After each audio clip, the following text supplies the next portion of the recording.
All right, this session is Laserfiche records management, and we'll go over the concepts and implementation of a records management system in Laserfiche. We're not going to do everything there is to do, but we'll try and cover the most important parts. Laserfiche records management is an add-on module. It is not something that comes out of the box. It can be added on later. It can be part of the system as it's implemented initially. It really does not matter.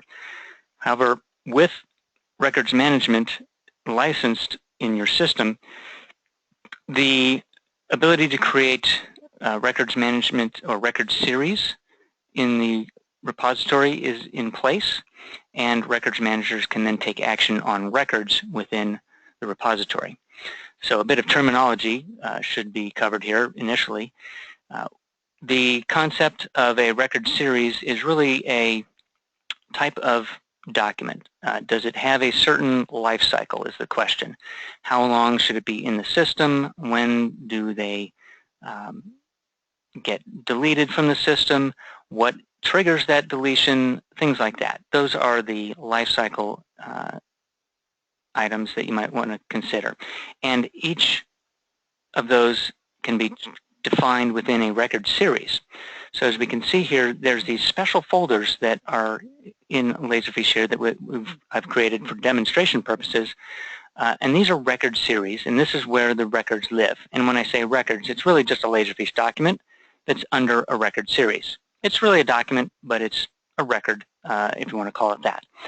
And if we drill down through one of these record series, we can see you can have sub-record series. So in the finance department, you can have a payroll record series, which, you know, it really kind of relates to departments and things like that. But under a record series, you can then have records folders.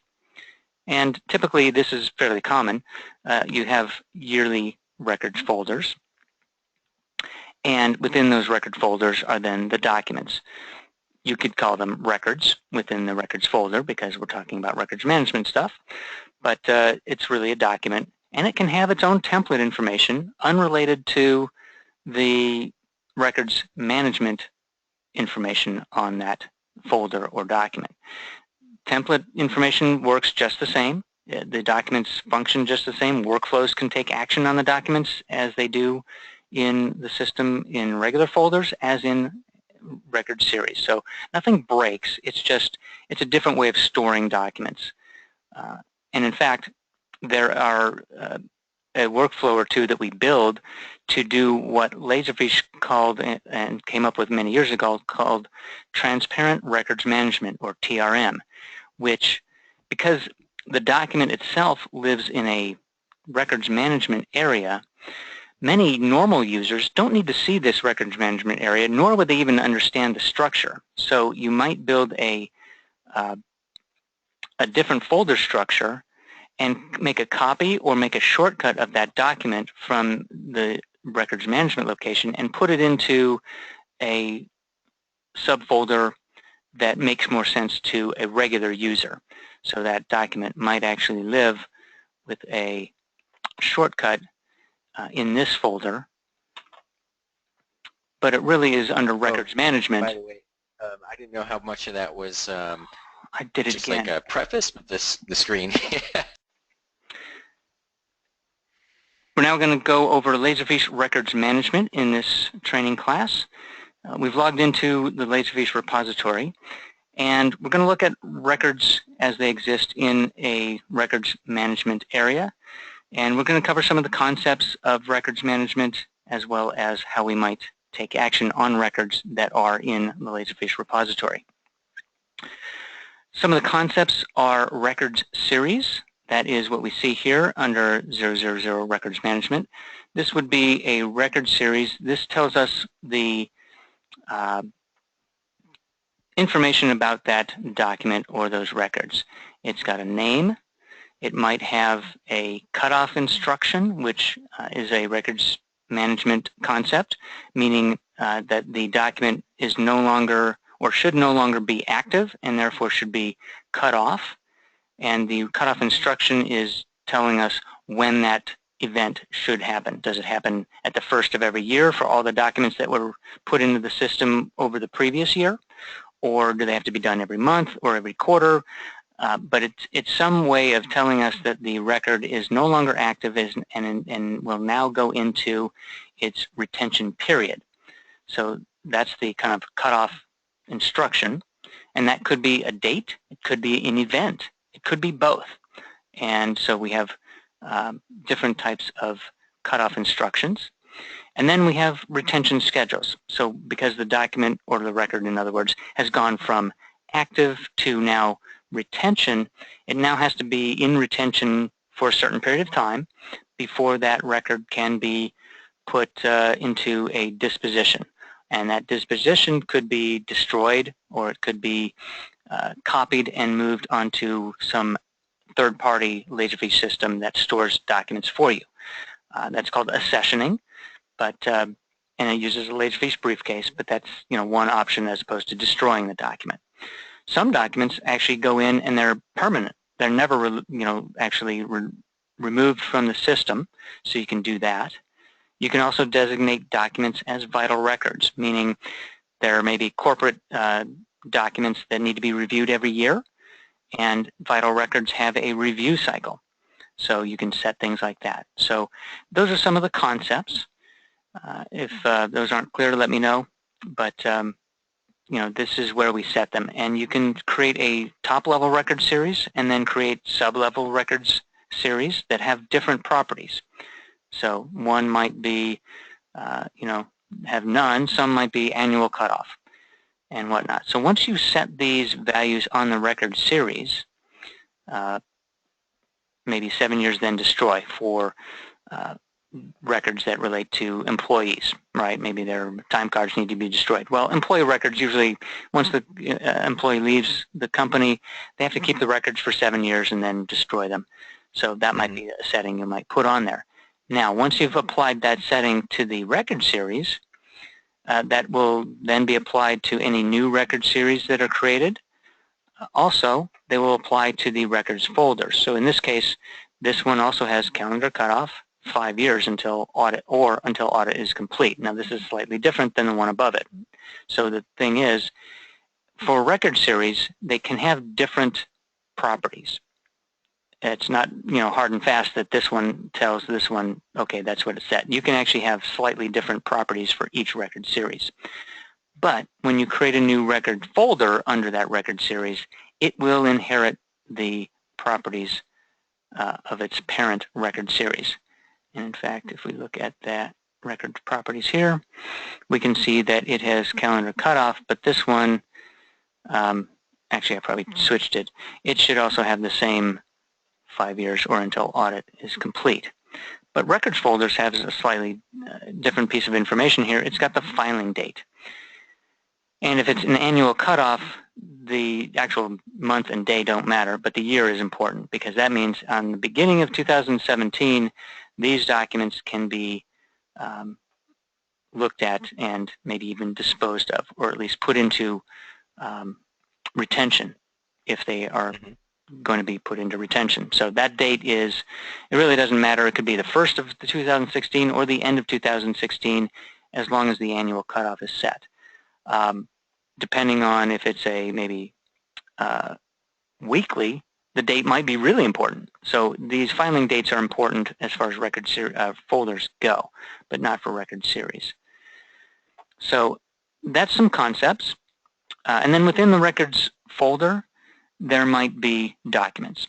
In other words, what we would call records. And a record is really just a Laserfiche document that's under records management. Those records can have metadata like any other document. They can have a template, they can have fields and values assigned to them, and those are completely separate from a records series information. Does this record have records properties? It might. Let's see, let's customize our toolbar. You might never have seen this, I might not have covered it. We can add records activities icons.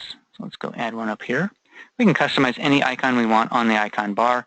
If you don't want the PhotoDocs icon, you can remove it, rearrange any of them to whatever order you prefer, and then close the editing, and now you're all good to go. So does a record shortcut have any records properties? No. The records folder, it certainly does. And if I was a records manager, I might actually take some records management actions on the records folder. We'll get to that in a moment. So we're still kind of covering topics. So again, just to repeat, a record is a document that comes into Laserfiche that's placed into a record series. It has a life cycle. It can be in the record series and can be live, right? It's not necessarily cut off yet. It's an active document. But at some point, depending on the cutoff instruction, annual or quarterly, what have you, that document, or in other words, record, will be cut off. In other words, it will be, the cutoff instructions will be applied to that records folder, and any documents therein will be we can do when you're in destroyed. We can then make sure that that's records properties, and then we can do record action. We can now cut off the document. As we can see, it meets cutoff eligibility date requirements because it's from 2016, and it's now already 2017. So we can perform a cutoff on the document, right? So here's what a records manager would see. They can go in here and either do a search or just go to the folder and say, hey, I'm going to cut off all the records in here. Basically, any record that's in this folder would get cut off. If I had 10, 20, 100 documents, they would all get cut off because they're a member of that record folder here. Okay. So you perform the cutoff. Yes, I'm sure. And now they are set with information. Now, I'm an admin, so I can actually change things, but typically, because it's in, this is a shortcut. Let's put a, oh, I can't. Now, well, what's interesting is because I cut off this record folder, I cannot create or put any new documents in here either. Okay. So anything that's in here, it's now basically a static, unchanging document until it's ready to be disposed of. Now, can I go in here and, change it back? Yes, I can uncut off the whole folder if I need to. Or I can uncut off a single document because maybe it's something that needs to be updated. But I'm a records manager, so I can do that. Most users would never be able to do that. Okay. So I can uncut it off and then perform the cutoff.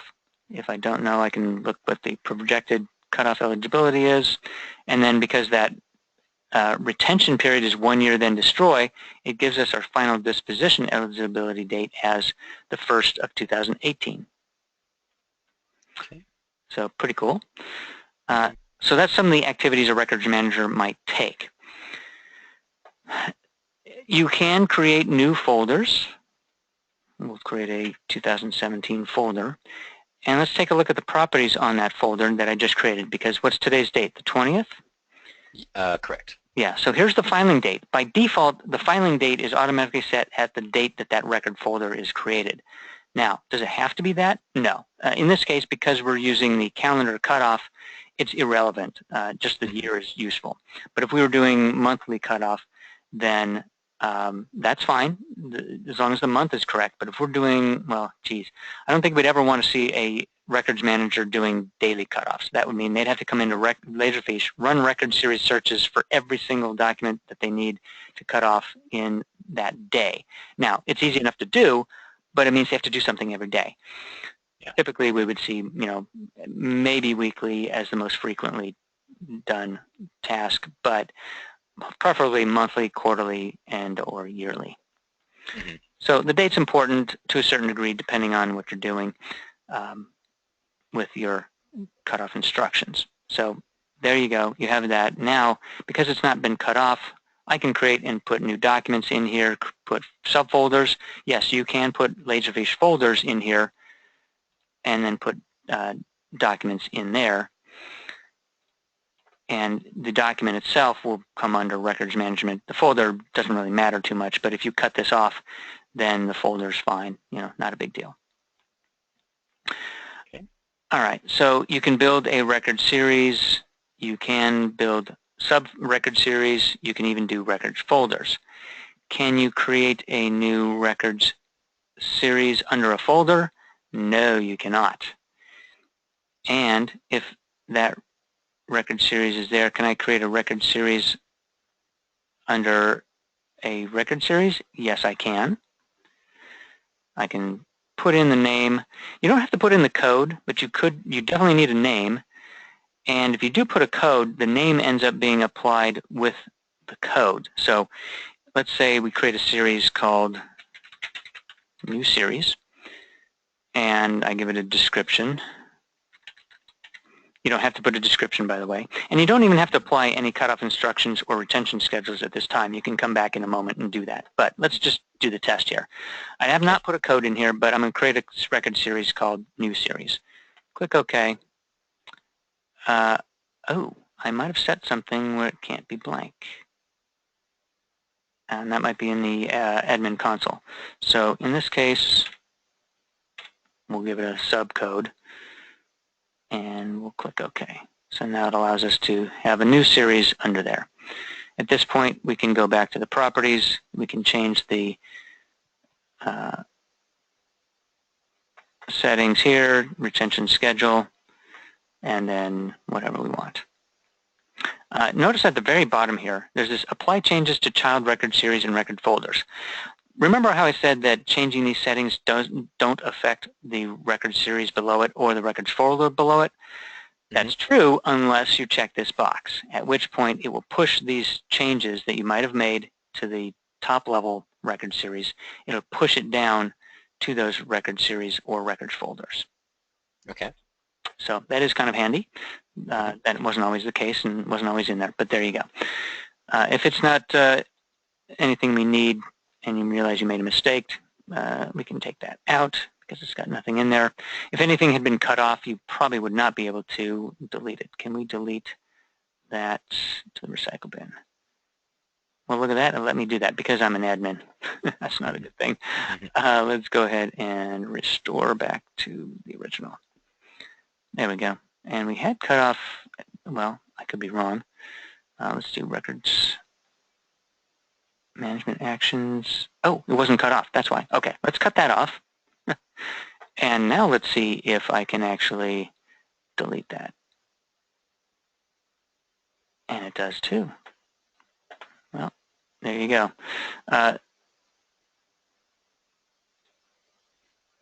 That should be something that you would configure with security, but I'm surprised that it lets you delete a, I mean, this is cut off, right? Sorry, wrong button. Records, management actions, it's already been cut off, so theoretically it shouldn't be allowed to be deleted, but because I'm an admin, maybe I guess I can do that. I'll look into that further. That's not something I would like to see, but there you go. So far so good. Any questions on record series, records folders, and some of the activities? No, not yet. Okay, life cycle makes sense. It can live in here. One of the things that we find quite often is the documents that are in a records series might be, for example, you might have a liquor license. This is a case where I had a client who needed to track their active and terminated liquor licenses. They might put them under records management, but some of the regular users didn't necessarily want to come in or even have access to this folder at all. They wouldn't even see the records management information at all. So I'm going to, let's see, in here, do a new document, and we'll just call it new document. It doesn't have any pages, but that's the liquor license, so to speak, record.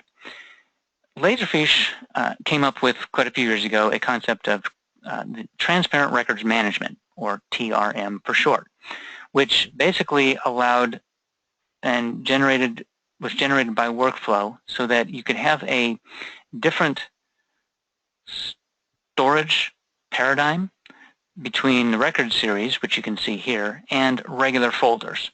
So let's say we had a folder down here and we have a folder for, what do we have? Liquor licenses. And we wanted to store them by date. And then we wanted to store them by alpha. So what we could do is use workflow to take the original document that might have been stored with metadata. It might have whatever it might be. Do a test template, and it's got a, oh, come on. Oh, that's no fun. Choose a better template, Kyle. There's somebody else's. We'll do this. Choose a doc type, department, and maybe some abstract information.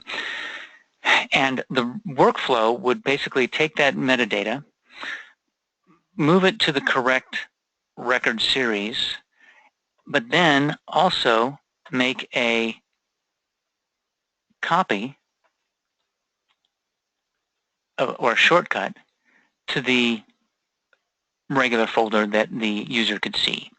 The user, the end user who doesn't have records management rights, could see that the document exists and then double click on it and see the document. They can open it up even though they don't have access to the records management area itself. They can see the document and they can read it. Okay. So that's what they implemented with what we call TRM, or Transparent Records Management. So it's really an implementation of workflow, so to speak, and it's fairly common. But that's how we kind of get around having to provide access to records in here. So for example, many times you might want to provide a user with access to their folder only. Well, you don't want them to go into the whole human resources area and get into everybody's. So there's a way, as we do that here, then we could have a folder for that employee and have shortcuts to the documents that they're allowed to see that are in the records management area, but they look like they're here and they can see that. So maybe we build a special folder for the HR department and have access so that not only HR, but then each employee gets access to their own folder. But the records themselves are under records management. So the moment the employee terminates their employment, the records manager marks that folder as in retention for the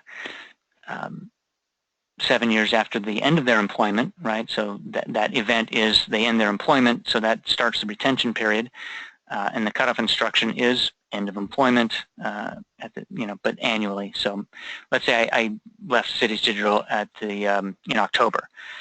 Every year, the records manager may come and mark those records as retain for 7 years and then destroy. And that's fine. As long as they're held at least for 7 years, they're within, depending on the rules of the state or whatever entity, they're fine. Right. And then they can destroy the records after that. So that's how TRM and records management kind of plays together in that case. Now, you're wondering, okay, you've got all these settings. Where do they actually occur? Many of those settings are set up in the admin console. And while I'm doing that, do you have any questions, which maybe I'll answer here, maybe not? Let's go in there. Out of the box, there are some records management settings here in the administration console. And they have given us, I never even typed these except for maybe one of them. They give us some cycles, and these relate to the retention schedules. They also, out of the box, give us a couple locations. One is the State Archival Authority, and one is Current File Area. Now, these locations relate to accessioning, meaning when you take the briefcase from Laserfiche and send it off to somebody, that's where it's being stored typically. Or maybe you print out everything and then hand them in boxes to somebody who stores it in a physical, room somewhere. And that information is really right here. And it allows you to give it a name, a description, contact information, as well as the address information, so that you can always figure out who to call if you need to find your documents. So that's what that is. Cycle definitions, as I was explaining, you might have calendar yearly, as they've done here. So we open it up, and it's really just a code, a description, and by month, and it's set as December year end. So the cycle is at the end of December. We're all good to go.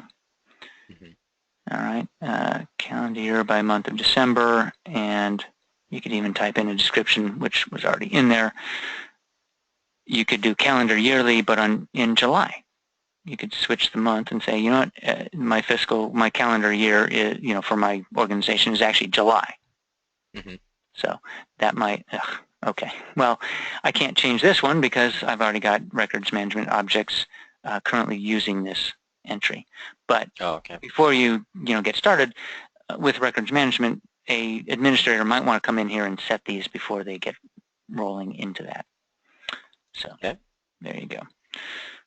Okay, fine. We'll hit cancel. So those are preset. Now, does Laserfiche give you retention schedules? Out of the box, I don't think they do, but they're very easy to create. And these are all basically the rules about the ways that documents get cut off. So this one might be new cutoff for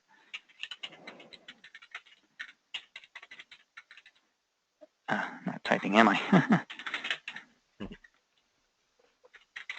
At least I'm recording this. All right, so we can give it a name. Description is optional, but here's the instructions for the retention schedule itself. How many years, how many months, and if you move them between locations, how long and in what order does that occur before the final disposition? Because you might have, a temporary storage in a different folder in Laserfiche, or maybe a different repository in the Laserfiche repository, or you package up the briefcase, put it onto a thumb drive, put it in a Ziploc bag, put it in a box, and that box goes to a special room in your offices, and then they need to go somewhere else for final disposition. That can be all tracked here in the instructions. Okay. Alternate instructions are if you have the case where there's event and time type situations. Hey, we're going to destroy this in 5 years unless an audit was done and it was okay to destroy it before that 5 years. That's the alternate instructions. The event would be audit complete. The retention schedule at that point might be immediate accession or immediate destruction, because the audit completion event was set, and therefore we can now destroy it because it's met its alternate retention event. Okay. All right. So we can set those. Some basic ones, they just have basic immediate destruction would be no retention years or months. And you might, for any type of destruction or even accession, you might want to retain the metadata. In other words, if a record were deleted, but you had this checked, you would see the entry name and the field information on that document there, but it would be marked gone, pretty much. It would say, hey, this is used to be a record. It was in here, but it's now deleted, but here's the metadata. Here's the field information on it. Okay. And so there's some examples of retention schedules. Before the retention schedules happen, you have cutoff instructions, right? So once they go into retention, they have a schedule. But to get into retention, you have to cut them off. And we have various cutoff instructions here that I've created. I think they create a few on their own, maybe calendar yearly. Let's look at that one. It has its name, again, description optional, type, and cycle. So as we... Can I have you hold 1 second? I think the FedEx UPS is here with my... All right, so description again, optional. Type is of varying types, and then cycles. And as you can see, you need cycles before you can create cutoff instructions. So those cycles that had been created previously, here they are. You can choose your cycle. But under type, you have different types of cutoffs. We've been discussing just time-based cutoffs. You can have event-only type cutoffs, and you can have combinations of time and event as well. You can even do superseded, which kind of happens automatically when you mark a document with the superseded relationship that we saw in the client training and admin console. You can actually get a change or a cutoff instruction to kick in based on the fact that you just made the document supersede another one. You can even have disposition actions and intervals, which I can describe later, but these are not typical. Most of them are either time, event, or time and event cutoffs. If we were to do a event cutoff, you need to add what might constitute an actual event.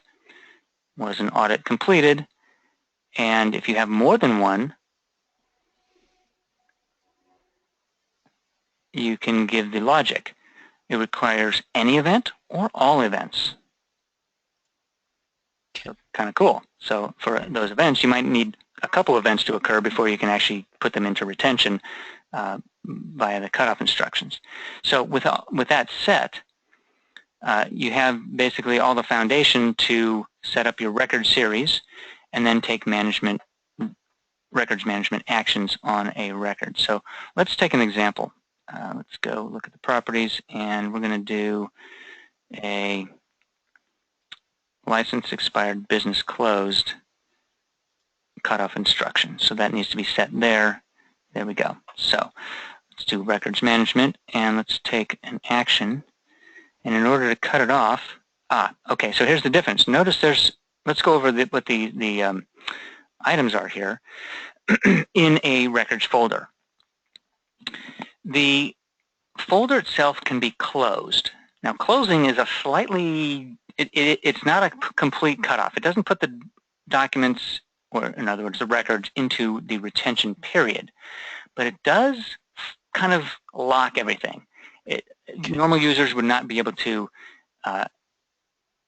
change the documents in there, delete them, do anything like that. They're closed.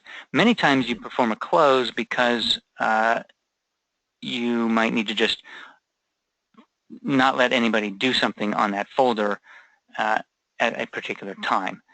And okay, you can reopen them, as you can see here, if you're a records manager and have those rights. All these activities, by the way, you'd have to have records management rights to do so. Otherwise, you could probably look at everything but still not take any action. Mm-hmm. All right, so that's closed. But now if the record series has been based on a event, you then get this set event date item in the box here.